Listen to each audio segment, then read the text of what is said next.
Hi நண்பர்களே, welcome to சனா சேவை மையம் யூடியூப் சேனல். நம்ம சேனலில் தற்போது என்ன செய்தி பார்க்க போகிறோம் அப்படின்னா, கரூர் மாவட்டத்தில் இருக்கக்கூடிய பொது சுகாதாரம் மற்றும் நோய் தடுப்புத்துறை மாவட்ட நல்வாழ்வு சங்கத்தில் வேலைவாய்ப்பு அறிவிப்பு கொடுத்துருக்காங்க. அது தொடர்பான செய்தி தான் பார்க்க போகிறோம். அதுக்கு முன்னாடி நம்ம சேனலில் சப்ஸ்கிரைப் பண்ணாதவங்க சப்ஸ்கிரைப் பண்ணிக்கங்க. கரூர் மாவட்டத்தில் புதிதாக உருவாக்கப்பட்ட யோகா மற்றும் இயற்கை மருத்துவம் நல்வாழ்வு மையங்கள் மற்றும் SAAP திட்டத்தின் கீழ் புதிதாக ஒப்பளிப்பு செய்யப்பட்ட பணியிடங்களில் பணிபுரிவதற்கு விண்ணப்பங்கள் வரவேற்கப்படுது. 7/11/2025 அன்று மாலை 5 மணியுடன் விண்ணப்பங்கள் பெறுவது முடிவு பெறும். அதுக்குள்ளே விண்ணப்பம் செஞ்சுக்குங்க. என்ன வேலை அப்படின்னு பார்த்தா, consultant yoga and naturopathy SAAP program 5 post 40,000 ரூபா சம்பளம் தராங்க. மினிமம் என்ன படிச்சிருக்கணும் அப்படின்னா, பேச்சுலர் டிகிரி BNYS படிச்சிருக்கணும். கான்ட்ராக்ட் பேசிஸ் தான் வேலை தராங்க. 59 வயசுக்குள்ளே இருக்கணும். அடுத்த வேலை attender multi purpose worker SAAP program 5 காலி பணியிடங்கள். மாதத்திற்கு 10,000 ரூபா சம்பளம் தராங்க.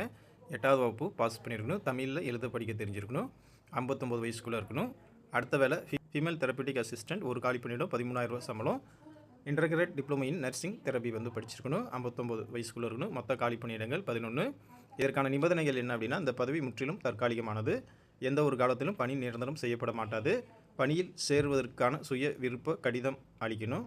விண்ணப்பம் அனுப்ப வேண்டிய முகவரி: நிர்வாக செயலாளர், மாவட்ட சுகாதார அலுவலகம், மாவட்ட நல்வாழ்வு சங்கம், டிஸ்ட்ரிக்ட் ஹெல்த் சொசைட்டி, மாவட்ட ஆட்சியர் அலுவலக வளாகம், கரூர் மாவட்டம், கரூர் 63907 இந்த முகவரிக்கு அனுப்பணும். குறிப்பு என்னன்னா, விண்ணப்பங்கள் நேரிலோ விரைவு தபால் மூலமாகவோ வரவேற்கப்படுது. மேல் குறிப்பிட்ட பதவிகளில் எண்ணிக்கை மாறுதலுக்கு உட்பட்டது. விண்ணப்பத்துடன் வயது சான்று, கல்வி தகுதிக்கான சான்று, இருப்பிட சான்று, ஜாதி சான்று, வேலைவாய்ப்பக பதிவு சான்று ஆகியவற்றின் நகல் இணைக்கணும்.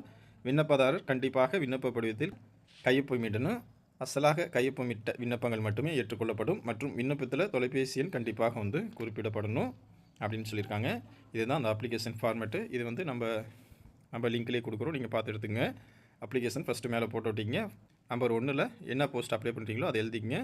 நம்பர் 2ல் உங்களுடைய பேர் எழுதிங்க. 3ல் உங்களுடைய மொபைல் நம்பரு, 4ல் உங்களுடைய அட்ரஸ்ஸு, 5ல் உங்களுடைய டேட் ஆஃப் பர்த்து, 6ல் நீங்கள் என்ன படிச்சிட்டீங்களோ உங்களுடைய படிப்பு, 7ல் ஜெராக்ஸ் காப்பி என்னென்ன இணைக்கிறீங்களோ அந்த டீட்டெயிலு, 10th மார்க் ஷீட்டு, நீங்கள் என்ன டிகிரி படிச்சிங்களோ அதன் சர்டிஃபிகேட்டு, உங்களுடைய கம்யூனிட்டி சர்டிஃபிகேட்டு, நேட்டிவிட்டி சர்டிஃபிகேட்டு, முன்னுரிமை பெற்றவர்னால் அதற்குண்டான சர்டிஃபிகேட்டு, உங்களோட அடுத்து 8ல் கம்யூனிட்டி என்ன கம்யூனிட்டியோ அதுக்கு நேராக நீங்கள் டிக் பண்ணிக்கிட்டு கீழே டேட்டு ப்ளேஸ் எழுதிட்டு உங்கள் சிக்னேச்சர் கையெழுத்து போட்டுட்டு நம்ம மேற் சொன்ன அந்த முகவரிக்கு அனுப்பிவிடுங்க. வாய்ப்பும் விருப்பம் உள்ளவங்க இந்த வேலைக்கு அப்ளை பண்ணிக்கங்க. நன்றி.